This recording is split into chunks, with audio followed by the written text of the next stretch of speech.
Hi friends, I'm doing a few videos on prayer again. If you haven't seen the kind of majority of the videos that I did when I first started up the channel properly on prayer, have a look at those because I think they're very useful. They're from years ago, but the truth in them hasn't changed. But I want to do a few more videos, and I'm going to start with this one, which is called something like "What Must Be the Motivation for Prayer?" And it's just a fact that because we are selfish beings, when we pray, we tend to pray for ourselves. um, we come to God and we talk about ourselves a lot. I do anyway. Or those who we really love, like family. And it kind of stops there. It doesn't, when we pray, and prayer is difficult. Don't get me wrong. It's hard work, and when you embark in it, and you feel like you need to, there's a kind of sense of duty as a Christian to pray, and that duty an obligation, I suppose, to talk to our Father. It does kind of extend into a little bit of praise and worship, but generally it's fairly self-centered or around your sphere of existence, in the sense that your family and maybe very good friends are mentioned, but then it doesn't go any further and you run out of things to say and stuff like that. So what should be the motivation here? And I mean, it sounds cheesy, but it's just true. If you look at 1 Corinthians 13, it says you can give your body to be burned, but if you don't have love, agape in the Greek it says, which is like a divine, wholesome, holy love, I suppose. If you don't have that kind of genuine compassion and desire for people's good, and desire also to please God, your sense of duty is useless, because without love you have nothing. Even if you sacrifice your body, you have nothing if you don't have love. You're just a clanging cymbal, or whatever it says in 1 Corinthians 13. Go and have a look. So there is a sense as Christians that we need to fulfill a duty, but the motivation behind it shouldn't be obligation. It should be a genuine desire to want to talk to our Father and to talk to others, talk about others as well, from a genuine heart of compassion, but also for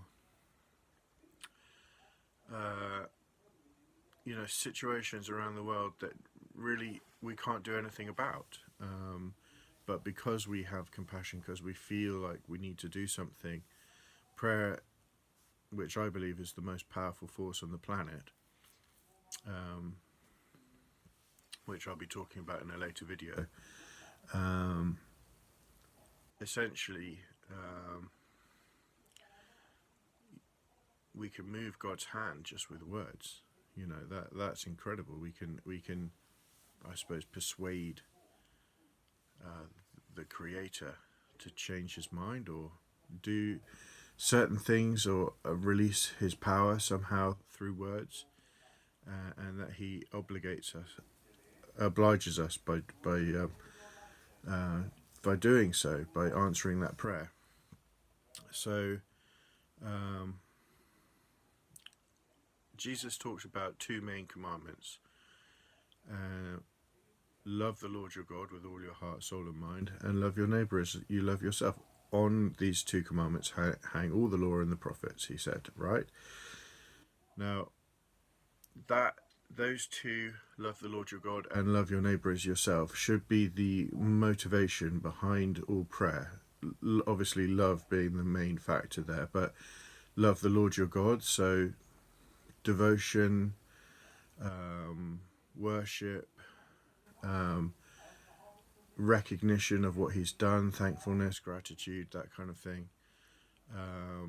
Just recognition of who he is, hallowed be thy name, we say. But also love your neighbour as you love yourself.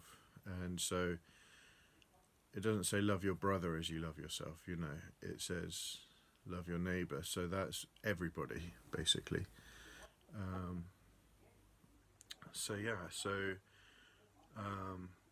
Those two commandments are really the motivation behind prayer, because why else would we come to the Lord except to, I suppose, fellowship with him?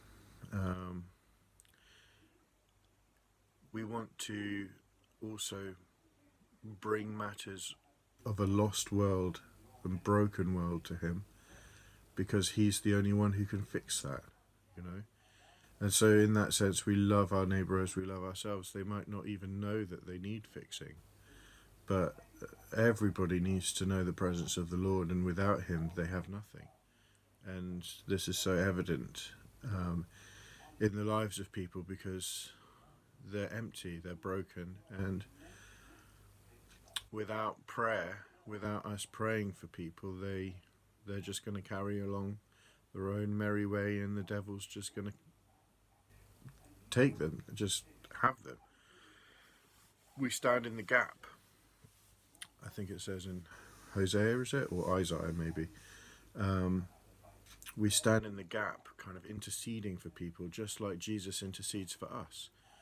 That can be our family members. Obviously, a lot of Christians will pray for their immediate family, because I guess you intimately know their needs, or close friends or whatever. But really,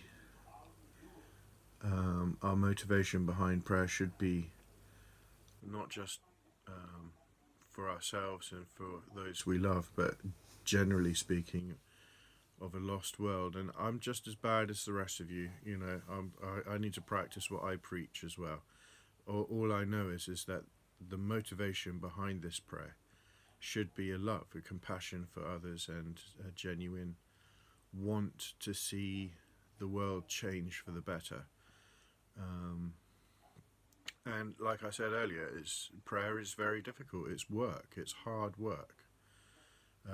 And to even think of this stuff, you have to be tuned into the Spirit so that he can